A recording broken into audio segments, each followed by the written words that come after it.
This is the second part of my veggie area, and this is my so-called square foot gardening, just planting really close.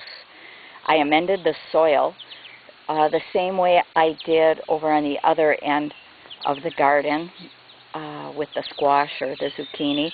I put in cottonseed meal, 4 parts cottonseed meal, 1 part bone meal, 1 part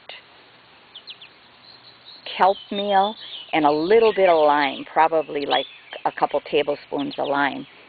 I broadcast that on, it says that amount does, let's see, 10 by 10 garden. So I worked it into the soil, a little wood ash in the soil, and also compost, my own compost. And it seemed to work out good. They look healthy. I'm taking lettuce out of here and the Japanese mustard green, and the broccoli looks the bluest it has ever looked. Foliage looks really healthy. Of course, I'm worm teaing also. Worm tea and compost tea together. So I'm hoping that it does better this year, and I'm taking time to do the soil. Now, I have chicken wire around this because 2 reasons. The bunnies. I have a raccoon. Of course, if he really wanted to, he could get in here. And we have dogs next door, so it helps keep them out. I put the top on just in case the deer decide to walk through. My peas are on my twig structure, and they're looking very healthy. Today I see 1 flower, so that's cool. They were planted March 24th, and that's a little early, so they were kind of stunted for a while. I wanted to plant cucumbers on here also after the peas were done, but I can't wait for the peas to be done. So what I did is plant the cucumbers in front of the garlic there. It's garlic and then the peas. And I planted the cucumbers in front, hoping that they trellis up those sticks I put leaning against the iron trellis, and they don't shade the garlic too much. It'll probably take a lot on my part to train them to go up there. And the peas will be done, and then everything should be okay. The cucumbers, I think, one is called Japanese Soyo, S-O-Y-O, and the other one is called Telegraph, both from Baker's Creek, and we'll see how we like them. They're supposed to be long and thin, and one of them is seedless, I think.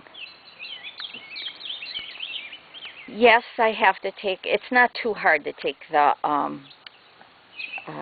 wire off the top. It rolls back quite easily, and maybe at some point I'll just take it off completely and test the deer. I also have a yard-long bean that I had last year. I saved the seed, and this is going to be going up this structure that I made out of concrete reinforcement, I think, from the dump. So it was free. And again, I chicken wire it on the bottom couple feet up so the bunnies don't get it. And some mint there, and yes, that's the weed mullein, but I like the structure of it. It's pretty. I never had success growing onions, so I hope this year I do. I think there's red in there and yellow. I have tansy planted back next to the peas. It's supposed to be a good companion plant, and they said Japanese beetles aren't supposed to like it, but guess what? There were Japanese beetles all over the beans last year that were on this trellis. But if nothing else, it's pretty. So we had a good rain last night.